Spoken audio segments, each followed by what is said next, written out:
أعوذ بالله من الشيطان الرجيم بسم الله الرحمن الرحيم الحمد لله رب العالمين والصلاة والسلام على أشرف الأنبياء والمرسلين وعلى آله وصحبه أجمعين. Alhamdulillah anak-anak, hari ini kita akan teruskan kelas tilawah Al-Quran kita bagi kelas 6 Itqan pada surah Maryam ayat yang ke-26 hingga ayat yang ke-38. Kita akan menyambung bacaan surah Maryam kita pada ayat yang ke-26 hingga ayat yang ke-38. Surah yang ke-19, juzuk 16, muka surat 307. Surah Maryam. Kita mulakan bacaan Al-Quran kita pada petang ini dengan membuka majlis dengan Ummul Kitab Al-Fatihah. أعوذ بالله من الشيطان الرجيم بسم الله الرحمن الرحيم الحمد لله رب العالمين الرحمن الرحيم مالك يوم الدين إياك نعبد وإياك نستعين اهدنا الصراط المستقيم صراط الذين أنعمت عليهم غير المغضوب عليهم ولا الضالين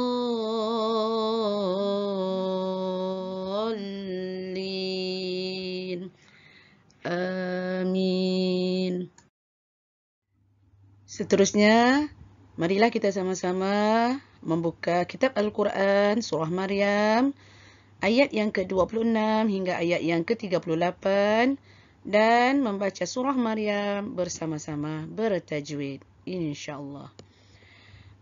A'udzu billahi minasyaitonir rajim. Bismillahirrahmanirrahim. فكلي واشربي وقري عينا فإما ترين من البشر أحدا فقولي إني نذرت للرحمن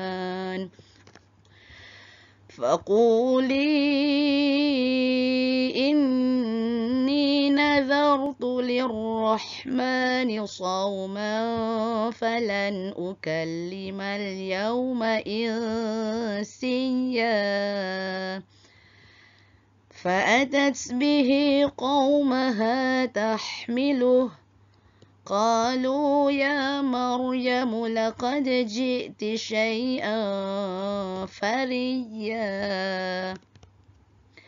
يا أخت هارون ما كان أبوك امرأ سوء وما كانت أمك بغيا فأشارت إليه قالوا كيف نكلم من كان في المهد صبيا قال إني عبد الله آتاني الكتاب وجعلني نبيا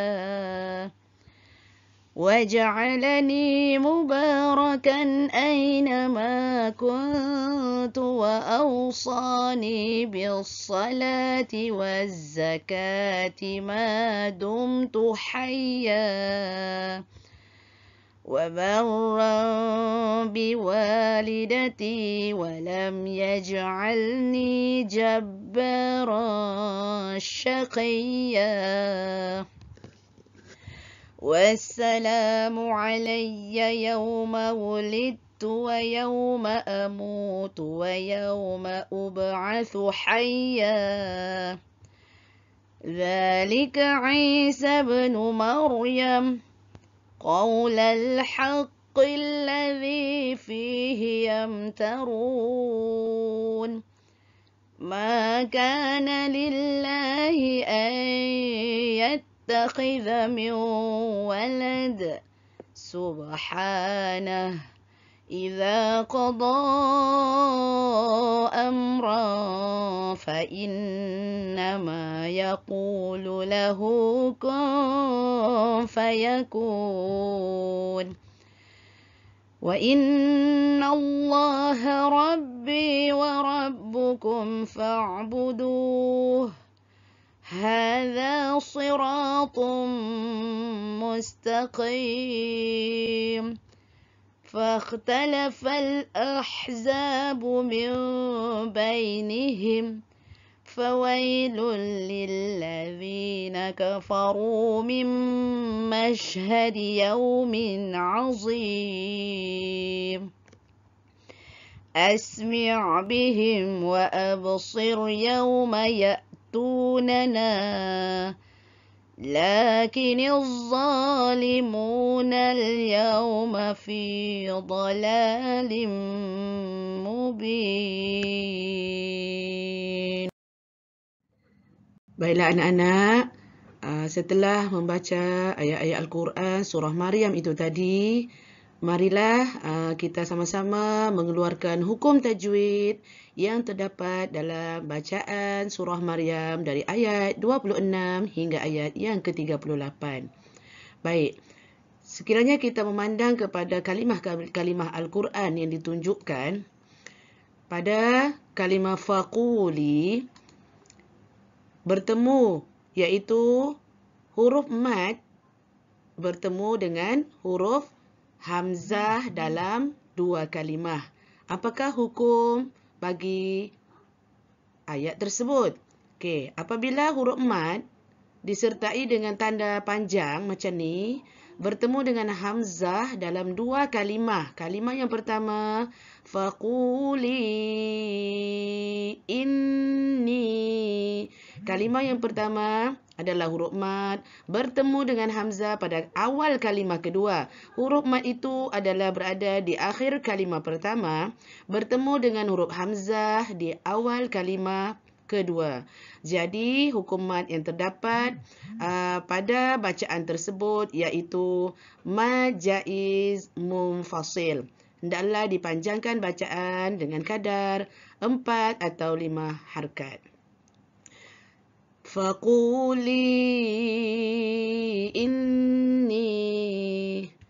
Baik, seterusnya pada kalimah bihi qaumaha, iaitu huruf ha dhamir mufrad muzakkar seperti ini bertemu dengan selain daripada huruf hamzah. Apa-apa huruf sahaja. Apa-apa huruf selain hamzah. Okey, itu adalah hukum mad silah tawilah. Hendaklah dipanjangkan sekadar 2 harkat sahaja. Fa'atat bihi qaumaha. Fa'atat bihi qaumaha. Okey, baik. Seterusnya pada kalimah fa'asyarat ilaih. Qalu kaifa nukallimu man kana fil mahdi sabiyya. Sabiyya. Okey, apakah hukum pada kalimah sabiyya?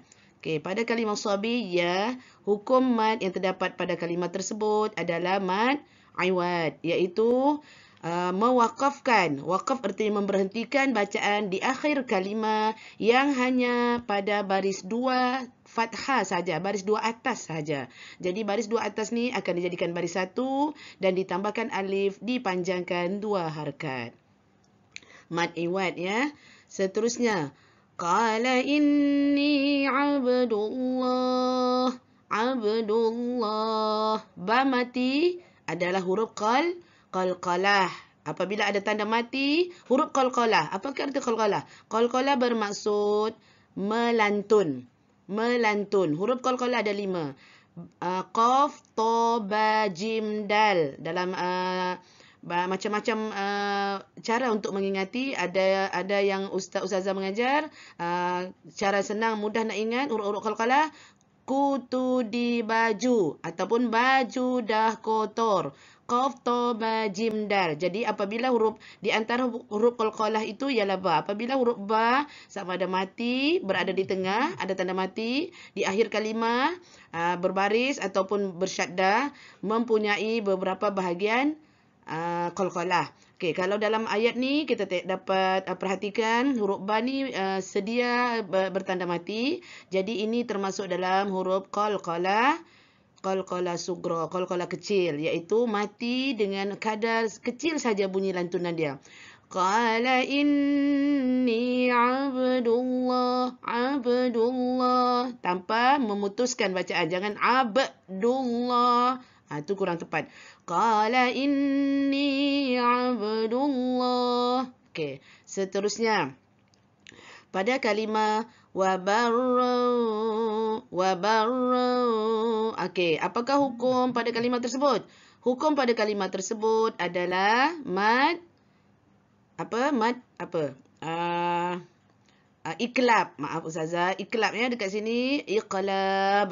Okey. Apabila nun mati ataupun tanwin dua atas, dua bawah ataupun dua hadapan atau nun mati bertemu dengan satu saja huruf iqlab, iaitu ba, maka hendaklah dimasukkan bacaan seolah-olah cara menyebut dia ada sehelai kertas yang membezakan bibir kita menyebut dia ni, bibir atas dengan bawah. Jadi mulut tu tak boleh dirapatkan bibir tu. Wa barrau biwa, wa barrau biwa.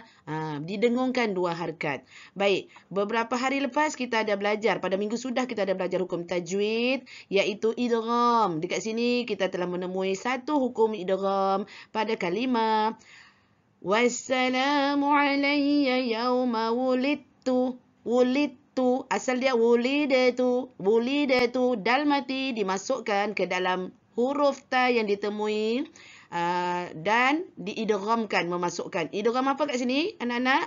Iaitu idgham mutajanisaini. Hukum idgham yang ketiga iaitu memasukkan huruf pertama. Erti idgham mutajanisaini ialah pertemuan dua huruf, iaitu antara da dengan ta, dua huruf yang sama makhraj. Cuba sebut huruf makhraj. Data, data, data. Makhraj sama, tempat keluar huruf sama, tetapi sifatnya berbeza sebab hurufnya berlainan. Tetapi hendaklah dimasukkan ke dalam huruf yang berbaris yang ditemui. Sebab erti idgham itu sendiri pada istilah iaitu memasukkan huruf pertama ni, dal yang mati, ke dalam huruf kedua yang berbaris, sehingga menjadikan sebutannya seolah-olah satu huruf yang bertasydid. Contoh, wassalamu alayya yawma wulidtu. Wulidtu, jangan baca wulidatu. Salah, kurang tepat Okey, seterusnya.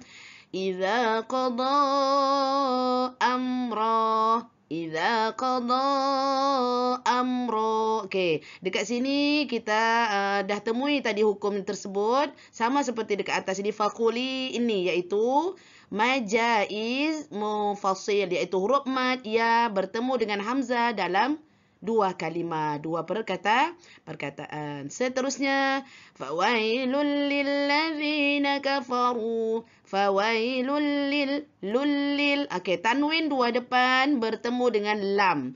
Lam ini adalah huruf, kalau ingat lagi anak-anak, pelajaran tahun 4. Yang diajar, tajwid yang diajar pada pelajaran tahun 4, kita ada belajar huruf, hukum apa? Hukum idgham bila guna. Idgham terbahagi kepada dua. Satu ma'al guna, satu bila guna. Ma'al guna beserta dengung. Bila guna masuk tanpa dengung. Idgham bila guna, memasukkan tanpa dengung.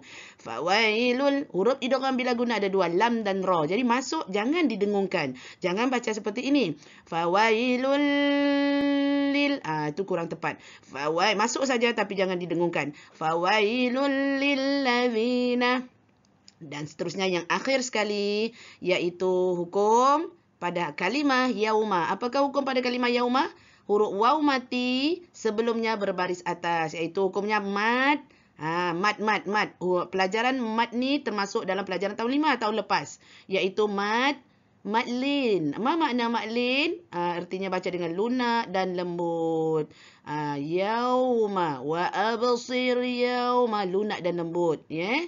Okey, setakat itu sahaja insya-Allah. Semoga sedikit penerangan ustazah tadi mencerahkan hukum-hukum tajwid. Kita ulang semula hukum-hukum tajwid kita yang telah kita pelajari dahulu. Freshkan kembali insya-Allah.